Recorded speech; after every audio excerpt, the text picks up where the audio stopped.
Bismillah, assalamualaikum warahmatullahi wabarakatuh. Alhamdulillah, salatu wassalamu ala rasulillah wa ala alihi wa sahbihi wa sallama taslima. Kita kembali lagi duduk bermajelis ilmu. Minimal yang akan kita dapati di majelis ilmu tersebut adalah dekat dengan orang-orang yang baik, duduk dengan orang-orang yang salehah. Di samping itu kita mendapatkan ketenangan.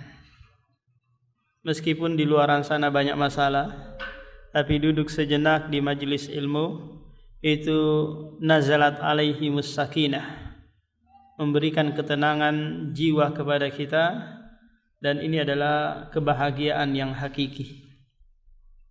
Ditambah lagi ilmu yang bermanfaat yang bisa diperoleh di majelis ilmu, yang itu mendekatkan kita kepada Allah, memotivasi, mendorong kita untuk memperbanyak ibadah.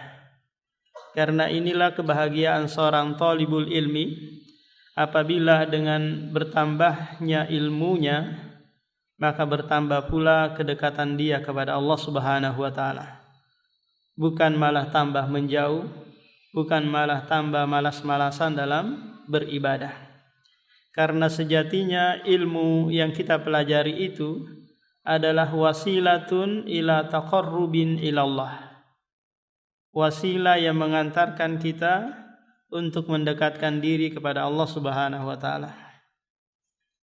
Maka Rasulullah sering sekali berdoa dengan doa Allahumma inni as'aluka ilman nafi'ah. Ya Allah, berikanlah kepadaku ilmu yang bermanfaat. Wa a'udzubika min ilmin la yanfa', dan aku berlindung kepadamu dari ilmu yang tidak bermanfaat.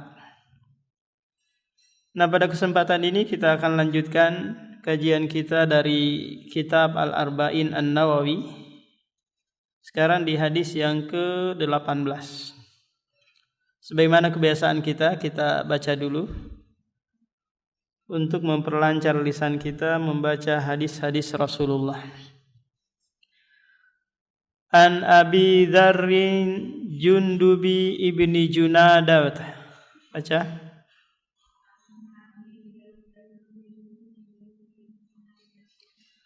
An Abi Dzarrin Jundubi ibni Junadah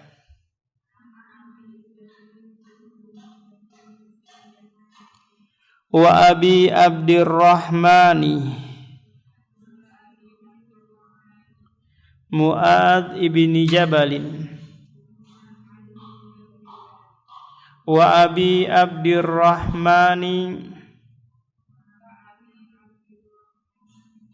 Mu'adz ibni Jabalin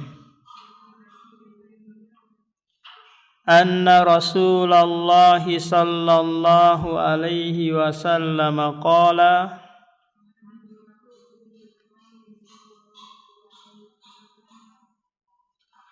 anna Rasulullah sallallahu alaihi wasallam qala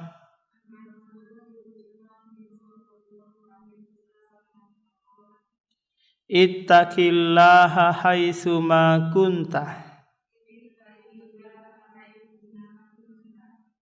ittaqillaha haitsu ma kunta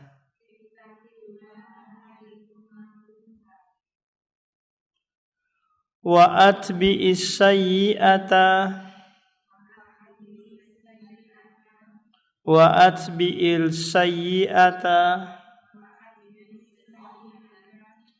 al-hasanatamhuha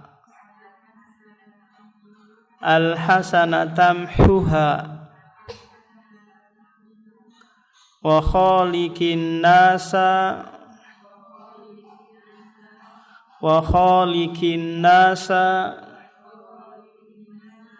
bi khuluqin hasanin.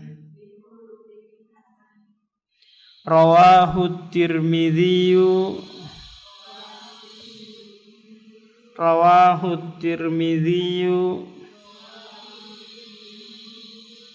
wa qala hadisun hasanun.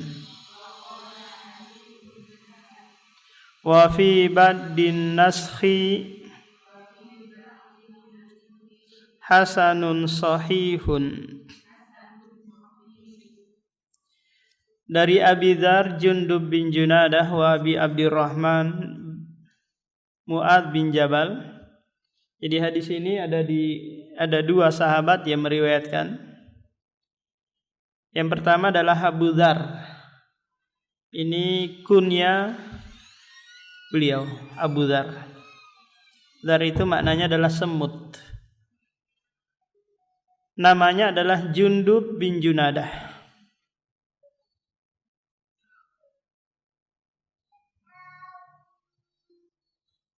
Qabilanya dari Al-Ghifari. Sahabat yang kedua adalah Abu Abdurrahman. Ini kunyanya. Namanya adalah Mu'ad bin Jabal. Meriwayatkan sebuah hadis dari Rasulullah. Rasulullah bersabda, ittaqillaha haitsuma kuntah. Bertakwalah kepada Allah dimanapun engkau berada. Dan ikutkanlah keburukan dengan kebaikan, niscaya akan menghapus keburukan tersebut. Dan pergaulilah manusia dengan akhlak yang baik. Hadis yang mulia ini Rasulullah menyampaikan 3 wasiat penting kepada sahabatnya dan sekaligus kepada umatnya. 3 wasiat penting yang jika kita menjalani atau mengamalkan wasiat ini, maka kita menjadi orang yang berbahagia dunia maupun akhirat kelak. Kenapa demikian? Karena agama kita itu datang mengatur hablum minallah dan hablum minannas. Mengatur hablum minallah dan hablum minannas. Hubungan kita kepada Allah dan hubungan kita kepada manusia. Nah, kedua hal ini itu disebutkan di dalam hadis ini. Ittaqillaha haitsuma kunta, ini adalah hablum minallah. Wa atbi sayyi'atal hasanatam huwa wa khaliqin nas, ini adalah hablum minannas. Hubungan dengan diri sendiri dan orang lain. Maka kita akan menjelaskan agar kita lebih paham tentang kandungan dari hadis ini. Wasiat Rasulullah yang pertama adalah wasiat takwa. Dan ternyata ini juga wasiat Allah Subhanahu wa taala kepada seluruh manusia. Baik orang-orang terdahulu maupun orang-orang di zaman Rasulullah. Allah berfirman dalam surah An-Nisa ayat 131, وَلَقَدْ وَصَّيْنَا الَّذِينَ أُوتُوا الْكِتَابَ مِنْ قَبْلِكُمْ وَإِيَّاكُمْ أَنِ اتَّقُوا اللَّهَ. Sungguh kami telah memberikan wasiat kepada orang-orang yang telah diberikan kitab dari kalangan Yahudi dan Nasara sebelum kalian dan kepada kalian agar bertakwa kepada Allah Subhanahu wa taala. Nah, di sini juga Rasulullah memberikan wasiat ittaqullah, bertakwalah kepada Allah. Cuman di sini Rasulullah mengikat dengan haitsuma kunta, dimanapun engkau berada. Kenapa demikian? Karena terkadang seseorang itu bertakwa di saat keramaian, di saat dia berada di keramaian, tapi giliran sendirian dia tidak bertakwa. Terkadang seseorang itu bertakwa di saat senang, tapi di saat susah, sempit rezekinya, dia tidak bertakwa. Seseorang itu terkadang bertakwa di saat dia sehat, ketika dia sakit, dia tidak bertakwa. Seorang itu terkadang bertakwa di negerinya, tapi ketika keluar negeri ke tempat orang-orang kafir, dia tidak bertakwa kepada Allah Subhanahu wa taala. Maka Rasulullah mengikat wasiat takwanya dengan apa? Haitsuma kunta. Dimanapun kamu berada, apapun kondisimu, senantiasalah bertakwa kepada Allah Subhanahu wa taala.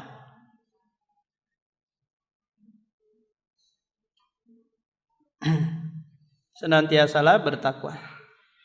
Timbul pertanyaan sekarang, kenapa Allah dan Rasul-Nya memberikan wasiat takwa ini? Bahkan ini adalah wasiat yang paling penting yang seharusnya diwasiatkan kepada seorang ayah kepada anaknya, seorang suami kepada istrinya, kepada teman, dan yang lainnya.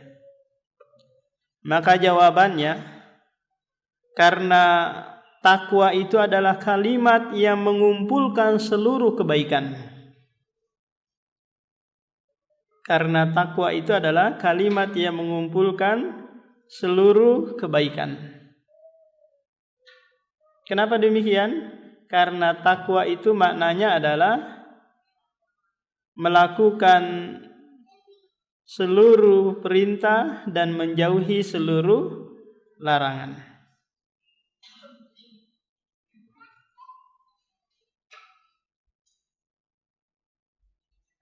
Tolak bin Habib, seorang sahabat, pernah berkata, ya ini lebih lebih mantap lagi definisi yang beliau sebutkan. Takwa adalah antakmala, engkau melakukan amalan ketaatan, ala nuri minallah, di atas cahaya ilmu dari Allah, tarju sawaballah, dan engkau mengharap pahala dari Allah, wa antatruka maksiyah, dan engkau meninggalkan maksiat, ala nuri minallah, di atas cahaya atau ilmu dari Allah, sementara engkau takut siksaannya. Apa makna ucapan beliau ini? Jadi takwa itu haruslah ditopang oleh ilmu. Mungkin gak kira-kira umahat seorang bisa bertakwa dari sisi halal dan haram kalau dia tidak tahu mana halal mana haram? Mungkin kira-kira gak bisa. Mungkin gak dia bisa bertakwa dalam hal menundukkan pandangan, sementara dia tidak tahu bahwa melihat yang bukan mahram itu haram hukumnya. Mungkin gak lisannya bisa bertakwa kalau sekiranya dia gak tahu bahwa ghibah itu haram, namimah itu haram, dusta itu haram. Gak mungkin. Maka ilmu adalah penopang utama agar seseorang itu bisa bertakwa. Maka Tolak bin Habib di sini mengatakan bahwa ibadah itu haruslah mabniyun, dibangun di atas ilmu, barulah engkau bisa apa? Bertakwa dengan sebenar-benarnya takwa kepada Allah. Nah, ini alasan pertama kenapa Allah dan Rasul-Nya berwasiat tentang takwa ini. Karena dia adalah kalimat yang mengumpulkan seluruh kebaikan. Alasan yang kedua, karena dia adalah sebab kebahagiaan dunia dan akhirat. Seseorang mau bahagia dengan kebahagiaan yang hakiki, maka bertakwa. Allah sebutkan hal itu di surah An-Nahl ayat 97.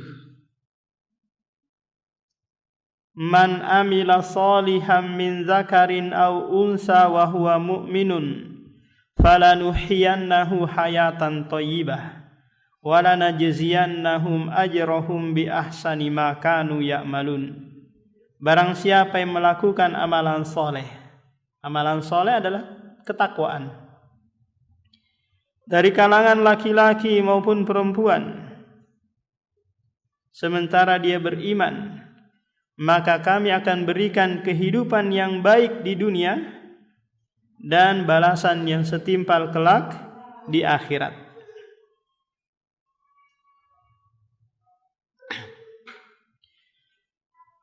Pasutri, pasangan suami istri, jika keluarganya mau sakinah, mawaddah, warahmah, maka kedua-duanya harus bertakwa. Paham Mahat? Ini penunjang utama keluarga bisa tetap sakinah, mawaddah, warahmah meskipun sudah 20 tahun, 30 tahun menikah. Kalau kedua-duanya bertakwa. Kalau istrinya saja yang bertakwa tapi suaminya enggak, kira-kira bahagia enggak? Enggak. Suaminya rajin ibadah, istrinya rajin ibadah, suaminya selingkuh. Suaminya korupsi. Suaminya judi dan yang lainnya. Maka tidak ada kebahagiaan di rumah tangga tersebut kalau tidak dibangun di atas takwa. Lahirnya baiti jannati, rumahku adalah surgaku, itu kalau suami dan istri tersebut bertakwa kepada Allah Subhanahu wa taala. Suami tidak akan bahagia kalau istrinya tidak bertakwa. Dan sebaliknya juga demikian.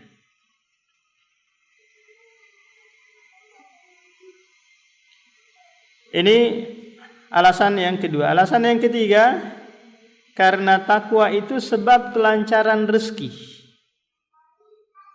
Takwa yang kita lakukan itu itu adalah sebab kelancaran rezeki kita. Terkadang kita masih menyandarkan kelancaran rezeki itu dengan dengan usaha, keuletan dan kesungguhan yang kita lakukan. Paham? Jarang kita menyandarkan kelancaran rezeki kita itu dengan dengan perkara yang maknawi. Di antaranya adalah takwa. Sementara takwa itu adalah sebab utama kelancaran rezeki seseorang. Allah berfirman dalam surah At-Talaq ayat 3, wa yarzuquhu min haitsu la yahtasib. Barang siapa yang bertakwa, maka Allah akan berikan rezeki kepadanya dari arah yang tidak disangka-sangka.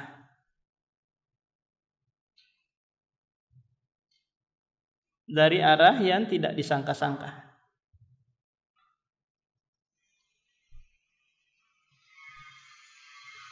Coba kita lihat anak kecil itu, anak kecil itu kan apakah dia masih bayi atau sudah jalan? Dia pernah enggak memikirkan dari mana makanannya? Dari mana uang untuk membelanjakan makanan? Pernah enggak dia pikirkan? Enggak pernah kan? Taunya tiba-tiba ada saja makanan. Nah, dengan sebab apa? Perantara orang tuanya. Mungkin enggak kira-kira orang tidak bekerja rezekinya tetap ada? Mungkin kira-kira? Iya mungkin. Karena yang memberikan rezeki Allah. Kalau gitu enggak usah aja kerja Ustaz. Enggak. Anda dituntut juga untuk berusaha menjemput rezeki Allah Subhanahu wa taala. Tapi Anda tetap diberikan rezeki. Karena rezeki itu bukan bukan hanya yang sifatnya hissi, yang bisa dirasa, yang bisa dilihat dan seterusnya. Rezeki itu bisa berupa maknawi. Kesehatan itu adalah rezeki, lingkungan yang aman itu adalah rezeki, anak-anak yang sehat itu adalah rezeki. Allah Subhanahu wa taala berfirman dalam sebuah hadis kursi, yang ini yang sering digunakan oleh orang-orang Arab gitu ya. Meskipun mereka buka tokonya jam 10, jam 11 baru mereka buka. Sore sudah tutup mereka. Tapi giliran azan berkumandang, mereka segera apa? Menutup toko untuk pergi ke masjid salat berjamaah. Ternyata mereka menggunakan hadis qudsi yang datang dari Rasulullah yang menyebutkan, ya ibadi, wahai hambaku, tafarraq li ibadati, sibukkan dirimu beribadah kepadaku. Amla usadraka ginan, aku penuhi dadamu dengan kekayaan. Wa asudda faqrak, dan aku akan tutup kefakiranmu. Nih, di sini Allah hanya menyuruh kita ibadah. Nanti urusan makan, urusan ini Allah yang mengaturnya. Wa illa taf'al, jika engkau tidak melakukannya, sibuk ngejar dunia, ninggalin ibadah, maka malaktu yadaika syughlan, aku akan penuhi kedua tanganmu dengan kesibukan, walam asudda faqrak, dan aku tidak tutup kefakiranmu. Coba lihat umat orang-orang yang subuh-subuh sudah pergi ke pasar, sampai enggak sholat subuh mereka apa? Untuk mengejar rupiah, mengejar dolar, mengejar harta. Akhirnya apa? Mereka kesibukan terus yang tiada ujungnya. Tiba-tiba mereka mati, semua yang dia kumpulkan dia tidak sempat menikmatinya. Berpindah kepemilikannya kepada ahli warisnya. Yang ada dia hanya apa? Dimintai pertanggungjawaban oleh Allah Subhanahu wa taala. Jadi ini alasan yang ketiga kenapa Allah dan Rasulnya berwasiat tentang takwa. Karena dia adalah sebab kelancaran rezeki kita. Alasan yang keempat, karena takwa itu adalah kata kunci diterimanya ibadah kita atau amalan kita.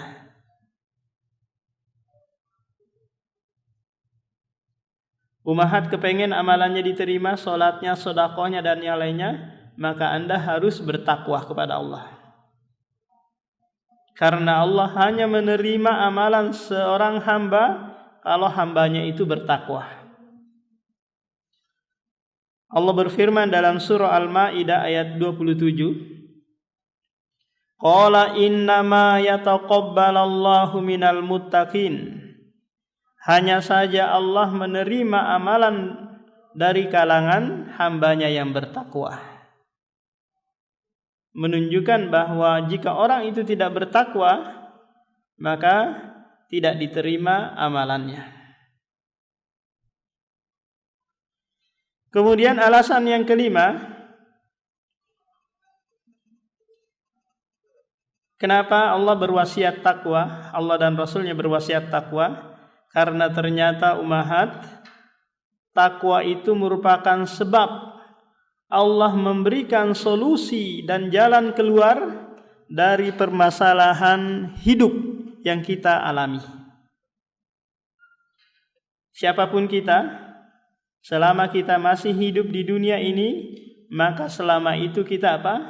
Mengalami problematika kehidupan, masalah dalam kehidupan.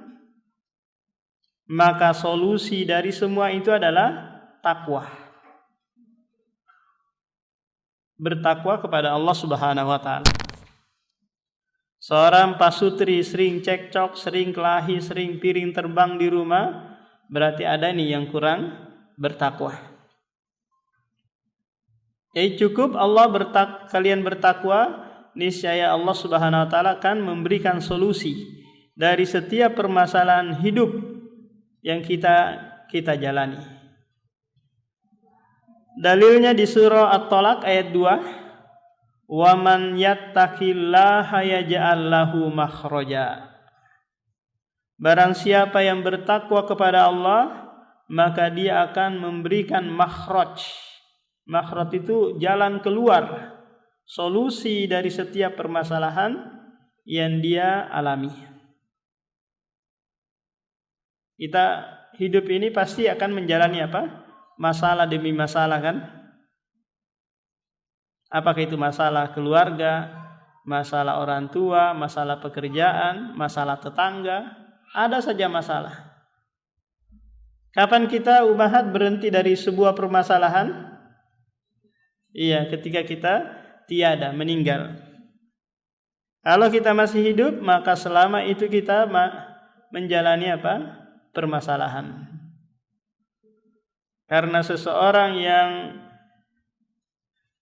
senantiasa atau terus-menerus menghadapi suatu masalah, maka dia akan tegar, terbiasa dalam menjalani masalah demi masalah tersebut. Kalau dia apa? Kalau dia bertakwa kepada Allah. Kalau tidak, dia akan stres yang berujung apa? Dia bunuh diri. Seakan-akan dengan dia bunuh diri akan selesai permasalahannya. Padahal itu menambah masalah baru.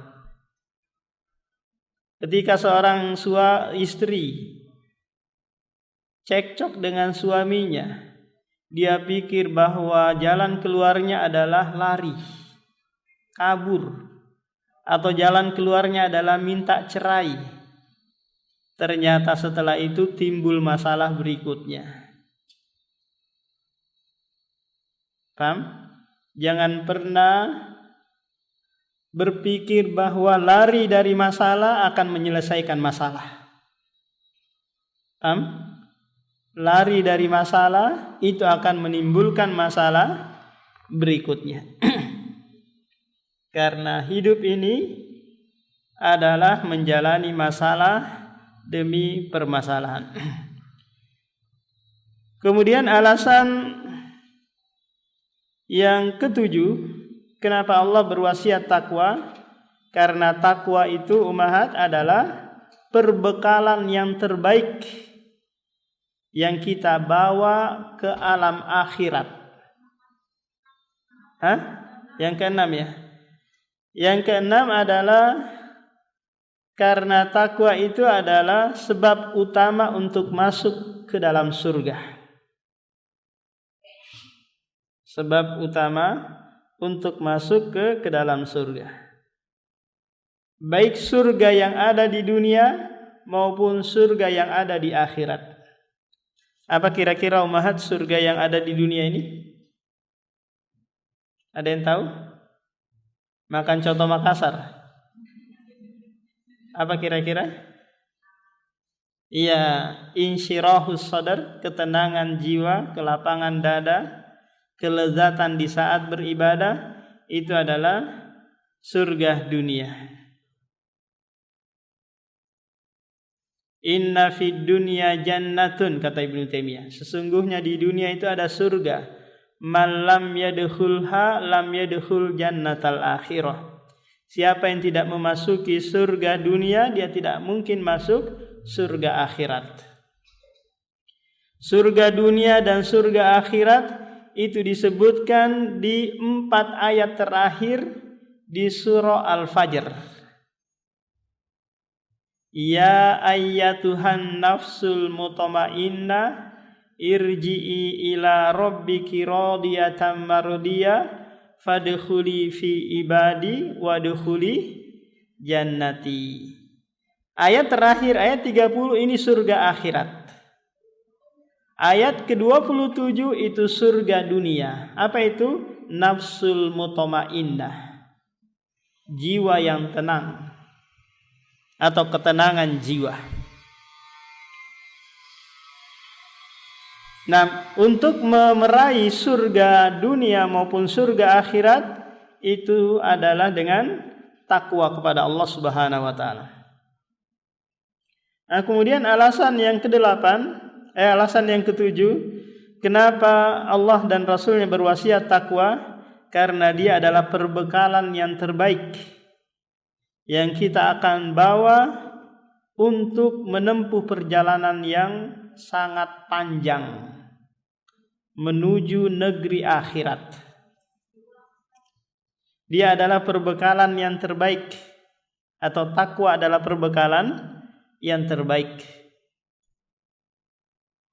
yang kita akan bawa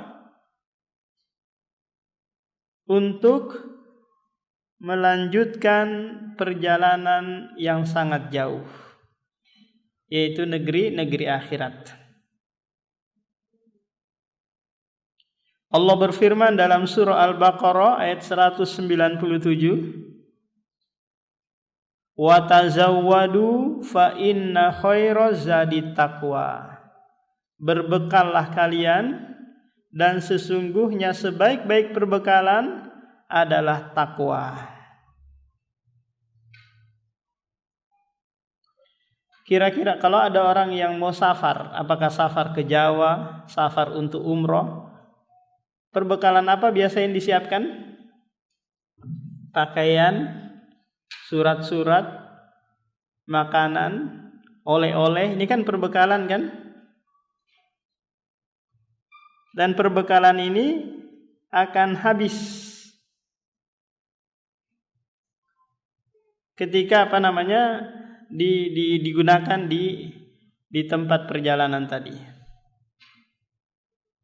Kita semua akan melanjutkan perjalanan menuju negeri akhirat. Kita di dunia ini hanya singgah sementara. Terus nanti melanjutkan perjalanan yang jauh. Kalau kita mengumpulkan harta, bangun rumah, jabatan, kira-kira ini akan dibawa enggak umat? Tidak. Yang dibawa hanyalah amalan kebaikan dan amalan keburukan. Suami, anak-anak, harta kita semua akan meninggalkan kita. Kata Rasulullah, yatba'ul mayyita salasatun. Yang mengantar jenazah itu ke kuburan ada 3. Yang pertama adalah ahluhu, keluarganya. Yang kedua hartanya, mobilnya, motornya, masih mengantar dia sampai ke kuburan. Yang ketiga amaluhu, amalannya. Fayarji'u isnani, ada 2 yang kembali, ada yang 1 tetap setia menemaninya di alam kubur. Apa yang kembali? Keluarga dan hartanya.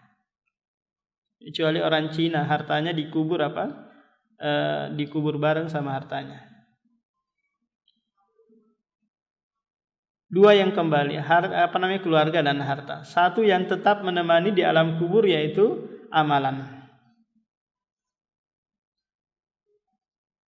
Nah, kalau amalan kebaikan, dia akan berwujud baik.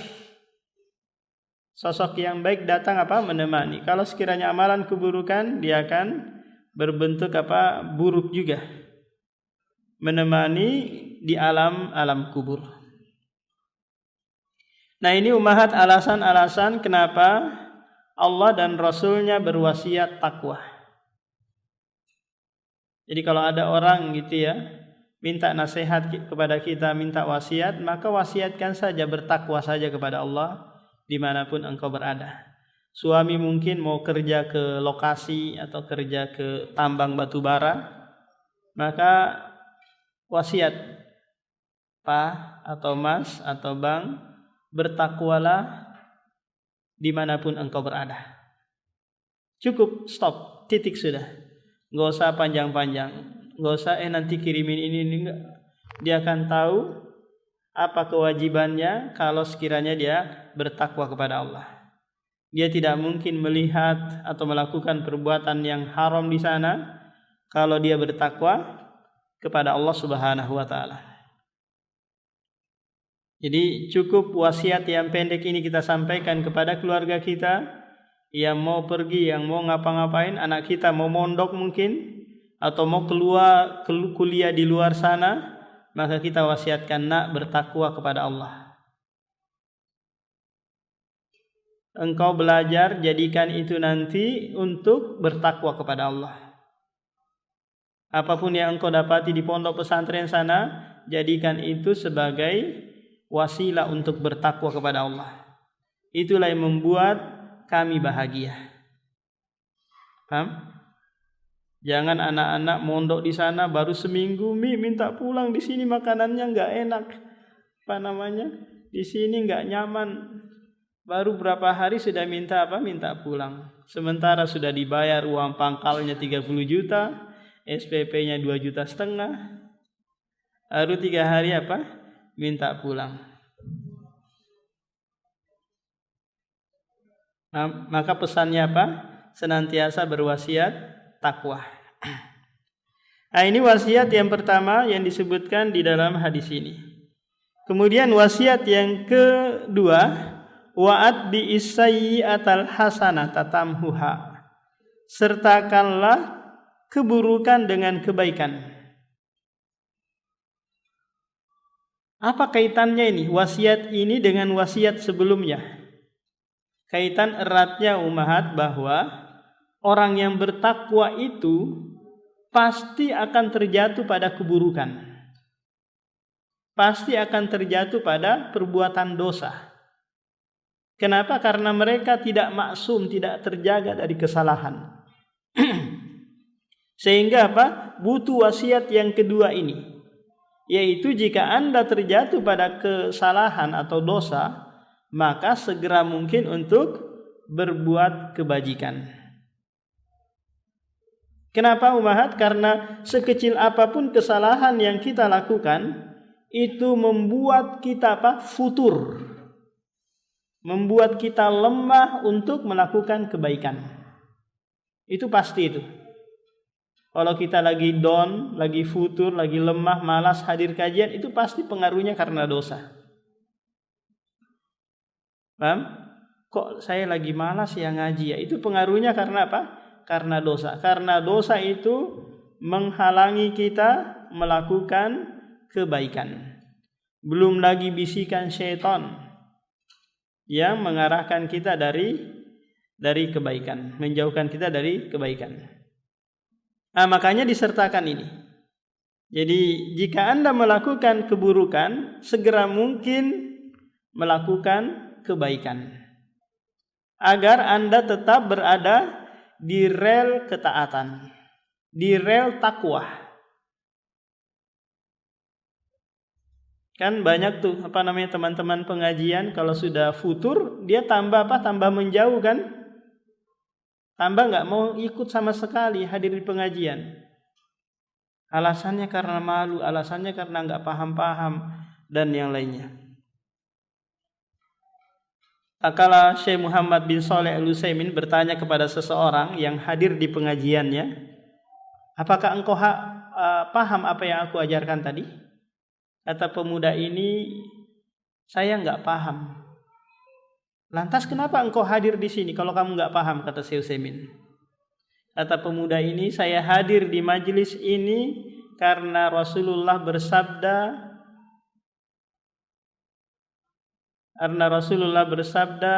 humul julasa la yashki jalisahum. Ini adalah teman-teman duduk yang tidak memudaratkan teman duduknya yang lain. Luar biasa. Paham? Bahwa tidak mesti kita harus dapat faedah, harus dapat ilmu. Cukuplah kita duduk-duduk bersama orang-orang yang baik di majelis ilmu. Tak kala ada seorang sahabat yang habis mencium akhwat yang bukan mahramnya. Ini perbuatan dosa kan? Jangankan mencium, menyentuh saja dosa. Jangankan menyentuh, melihat saja dosa. Akhirnya dia datang kepada Rasulullah minta solusi gimana nih agar dimaafkan kesalahannya ini. Nah, ketika itu Rasulullah sedang salat asar berjamaah bersama sahabatnya. Dia pun langsung masuk ikut salat berjamaah. Setelah selesai sholat, pemuda ini menceritakan tentang perihal yang dia lakukan, yaitu menyentuh seorang wanita. Langsung turun ayat di surah Hud ayat 114. yang menyebutkan innal hasanati yudhibnas sayyiat. Karena pemuda ini tadi ikut sholat asar berjamaah juga. Apa bunyi ayat tersebut? Innal hasanati yudhibnas sayyiat.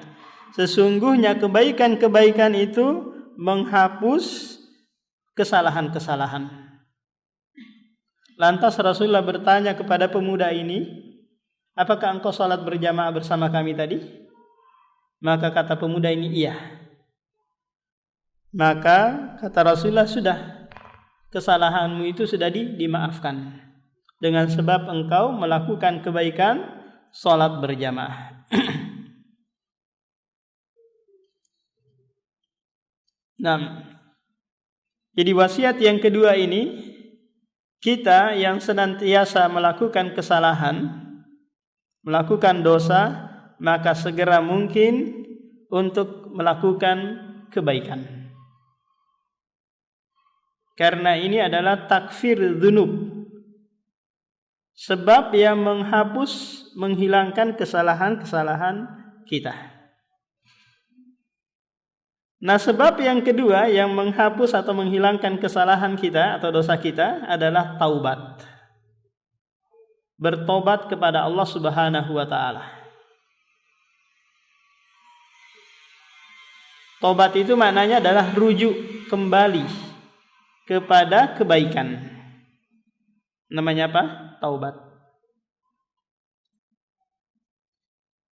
Karena orang yang bertobat dari kesalahan itu seperti tidak ada dosa. Sebagaimana Rasulullah bersabda, at-taibu minaz zambi kaman la zambalahu. Orang yang bertobat dari kesalahan seperti orang yang tidak ada dosa. Ini dosa yang kaitannya dengan apa? Dengan Allah. Kira-kira umahat, kalau dosanya kaitannya dengan manusia, kita pernah mencaci makinya mungkin, merusak nama baiknya mungkin, menggibahnya. Apa yang kita lakukan umat? Apakah kita cukup hanya bertobat kepada Allah? Tidak.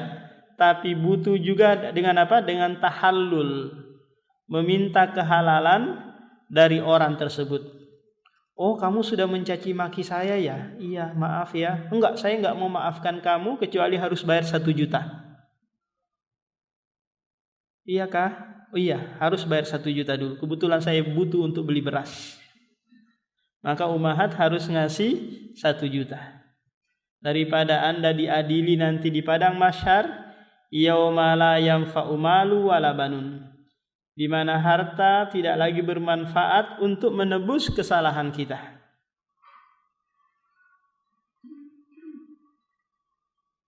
Tidak lagi apa? Tidak lagi bermanfaat harta dan anak untuk tebusan kesalahan kita. Jadi minta kehalalan. Kalau kita pernah menggibahi orang, lantas orang yang kita gibahi itu jika kita menjelaskan kepadanya, maaf ya, saya sudah menggibahi kamu di majelis di BDI kemarin, lantas dia tambah menjadi-jadi, tambah dia melakukan perbuatan mungkar, maka sebaiknya tidak usah diceritakan. Cukup Anda bertobat, kemudian menceritakan kebaikannya di majelis di mana Anda menggibahinya. Kemudian yang ketiga, sebab yang ketiga menghapus kesalahan dan dosa kita adalah istighfar. Beristighfar kepada Allah. Dengan cara apa? Dengan mengucapkan astagfirullah atau astagfirullah wa atubu ilaik, atau astagfirullah innallaha ghafurur rahim, atau dengan cara Allahumma gfirli, ya Allah ampunilah kesalahanku. Yang tidak ada itu adalah astaga naga. Yang tidak ada itu adalah astaga, enggak boleh mengucapkan astaga. Ini sebuah kesalahan dalam istighfar. Karena astaga itu tidak ada asal usulnya, tidak ada kosakatanya dalam bahasa Arab. Kadang kita nggak sadarkan mengucapkan astaga. Apalagi kalau dibarengi dengan astaga naga. Jadi nggak boleh. Harus mengucapkan apa? Astagfirullah atau Allahumma gfirli atau astagfirullah innallaha ghafurur rahim.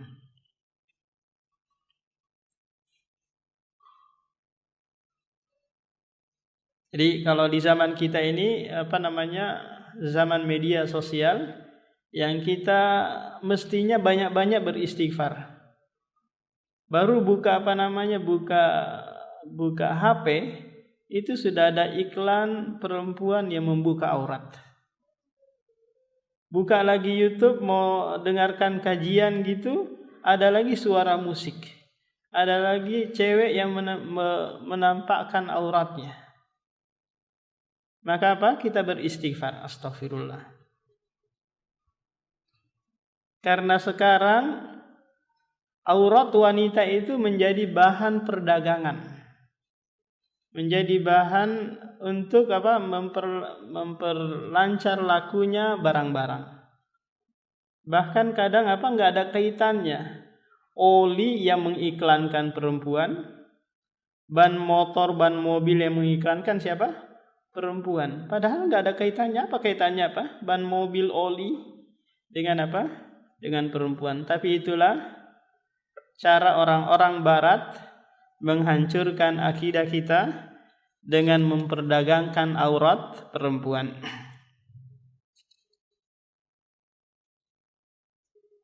Ini yang ketiga, yaitu dengan beristighfar kepada Allah Subhanahu wa taala.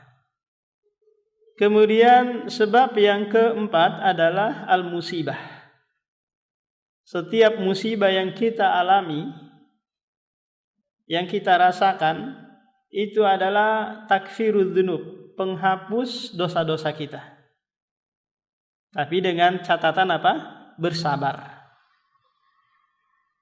Tidak mengeluh, tidak berkeluh kesah dengan sakit yang dia alami. Sekecil apapun musibah yang kita rasakan, itu apa? Menghapus kesalahan-kesalahan kita. Disebutkan dalam sebuah hadis, ma yusibul muslima min nasabin wala wasabin wala hammin wala hazanin wala ghammin hatta syaukati yushakuha illa kaffarallahu biha khataya. Tidaklah seorang muslim tertimpa sebuah musibah, kesedihankah,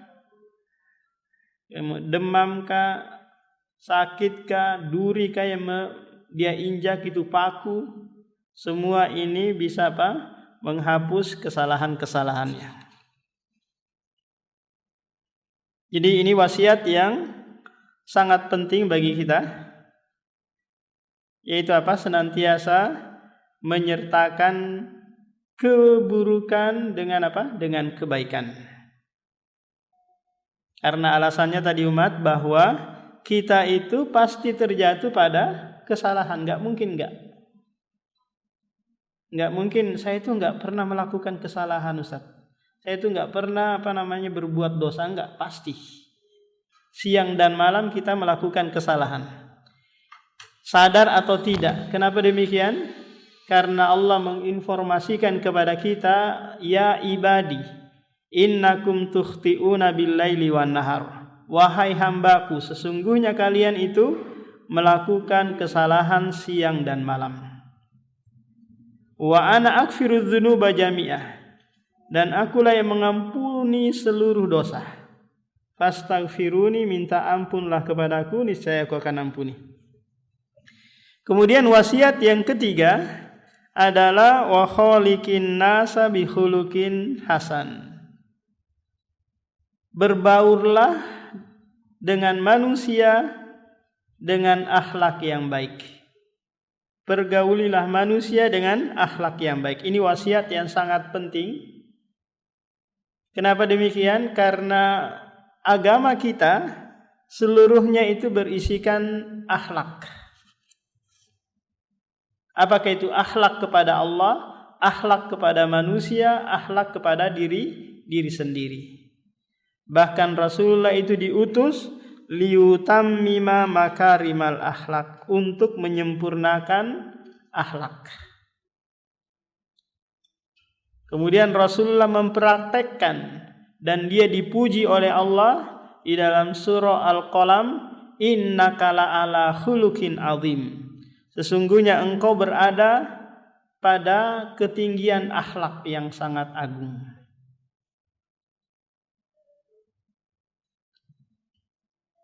Jadi objek pembahasan akhlak itu mengarah kepada apa? Mengarah kepada dua hal.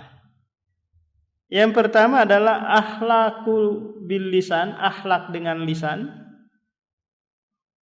Yang kedua akhlak bil af'al, berakhlak dengan apa? Dengan perbuatan. Gimana caranya kita umahat berakhlak dengan apa? Dengan lisan kita? Iya, berkata yang baik kepada manusia, apakah itu muslim atau non muslim. Allah perintahkan hal itu di dalam Al-Qur'an. Wa qulu linnasi husna.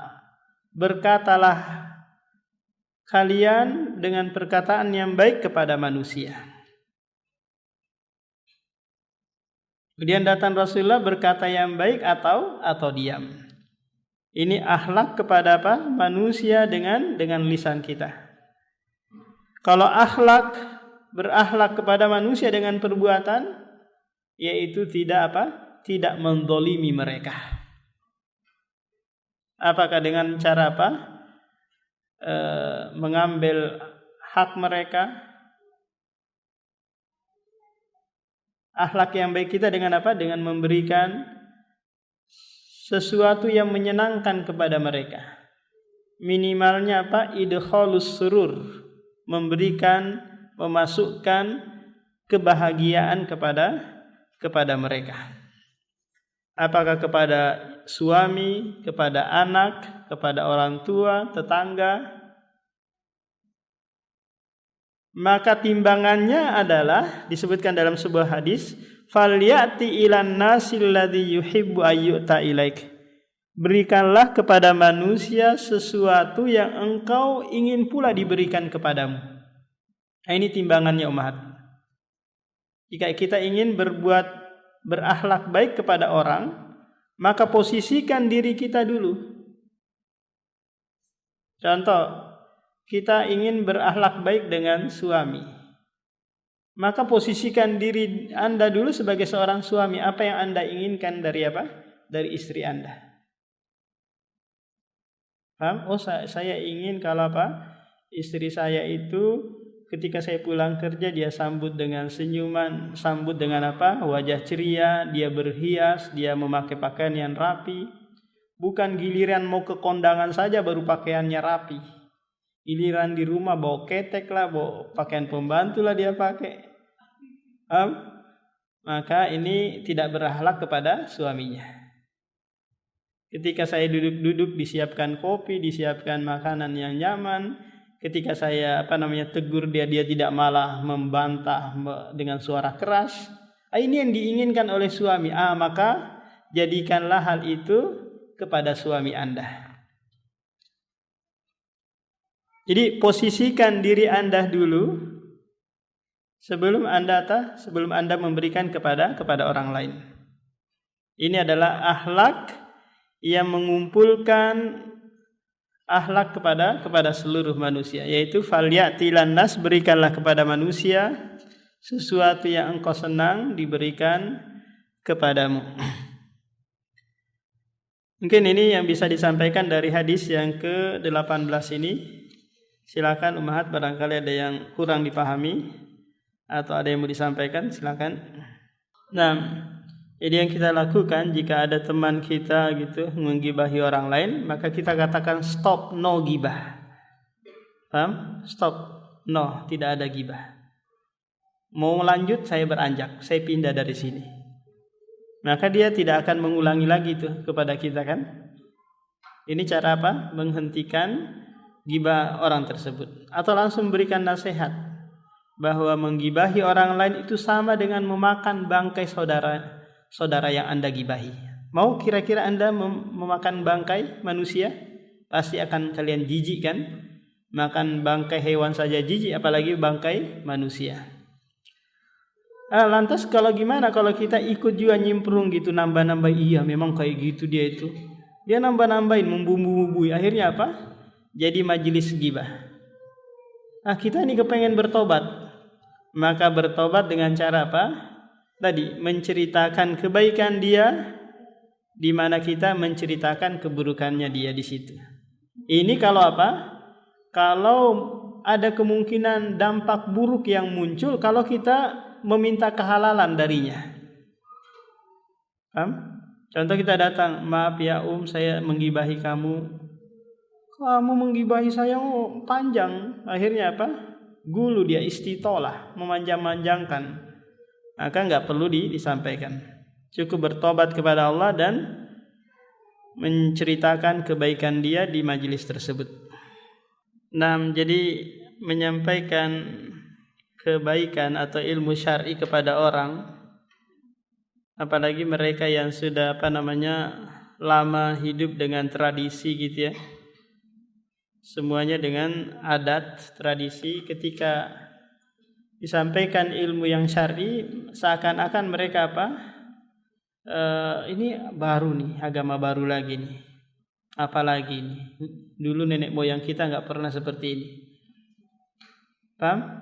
Ini akhirnya mereka mengambil reaksi dengan cara membenci kita, menjauhi kita. Ini akan mereka lakukan. Atau naik daripada itu mereka menyerang kita dengan lisan ataukah dengan fisik. Dan ini ternyata juga dialami oleh Rasulullah di awal-awal dakwanya. Ketika beliau menyampaikan tentang la ilaha illallah, yang memusuhi siapa? Pamannya sendiri, Abu Lahab. Beserta istrinya Ummu Jamil. Jadi memusuhi pamannya si Abu Thalib, tidak menerima dakwanya, tapi tetap membelanya. Orang-orang yang dulu mempercayai Rasulullah sekarang balik memusuhi. Begitulah namanya dakwah. Menyampaikan kebenaran, pasti yang akan memusuhi adalah kebatilan. Pasti yang tidak senang adalah orang yang bertentangan dengan kita. Maka sikap kita tetap saja menyampaikan semampu kita. Adapun urusan mereka mau terima atau enggak, itu bukan urusan kita.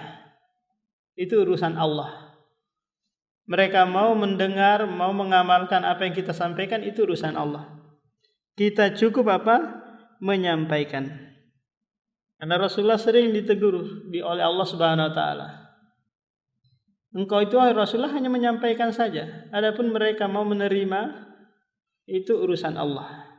Jangan kita berputus asa, karena ini bagian dari rasa cinta kita kepada saudara kita, terlebih lagi keluarga kita. Di samping itu kita terus berdoa, memohon kepada Allah agar diberikan hidayah. Jadikan ini sebagai ladang pahala buat kita.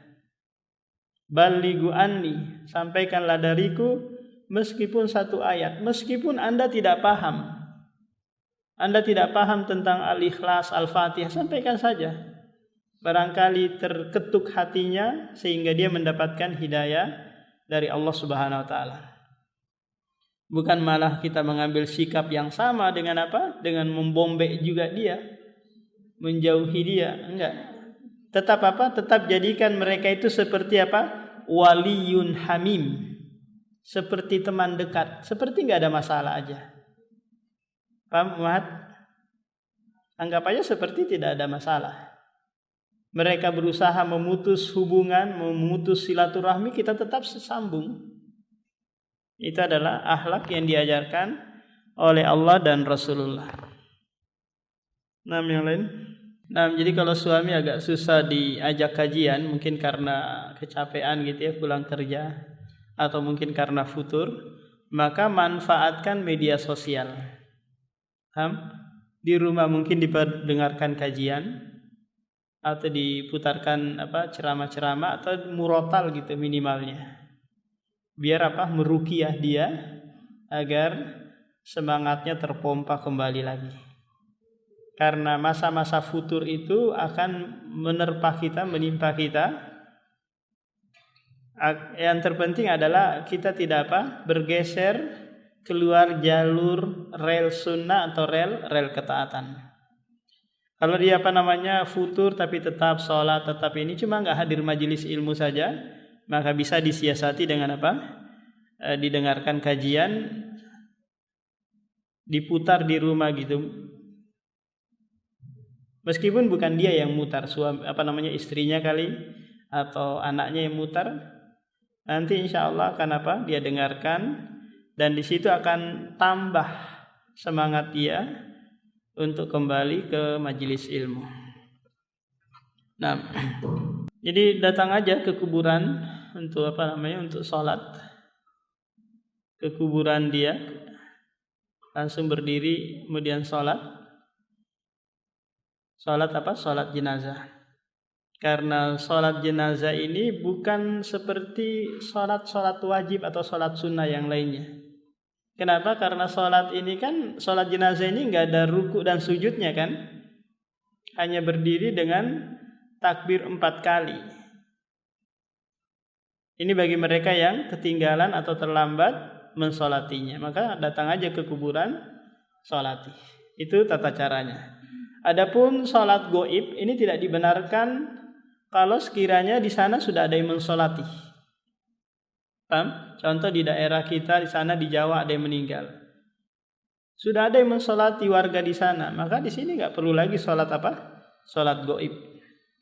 Karena Rasulullah mensolati jenazahnya si Raja Najasyi itu, karena di sana nggak ada yang mensolati. Karena dia menyembunyikan keislamannya. Karena dia seorang raja Nasrani. Jadi dua madhab tersebut itu mabniun ala ijtihadi wa fahmihima. Dibangun di atas ijtihad dan pemahaman. Paham? Dibangun di atas ijtihad dan pemahaman. Sementara kita ada dalil yang sharih yang jelas yang menyebutkan bahwa saydul bahri, hewan laut itu halal. Rasulullah kala ditanya tentang air laut, huwa tahuru ma'uhu al-hillu maitatu. Air laut itu suci dan bangkainya halal. Segala yang hidup di laut itu halal dimakan. Meskipun di sana ada putri duyung atau anjing laut atau babi laut. Pokoknya yang ada laut-lautnya itu halal. Buaya laut itu halal, yang haram buaya darat. Yang haram buaya darat. Yang halal itu buaya laut. Kepiting apalagi. Di sana ada restoran dan itu halal ya dimakan kepiting. Alasan madhab Syafi'i menyebutkan bahwa haram makan kepiting karena dia hidup di dua alam. Kepiting ini enggak hidup di dua alam. Enggak ada hewan itu yang bisa hidup di dua alam. Paham? Dia hanya bisa sementara.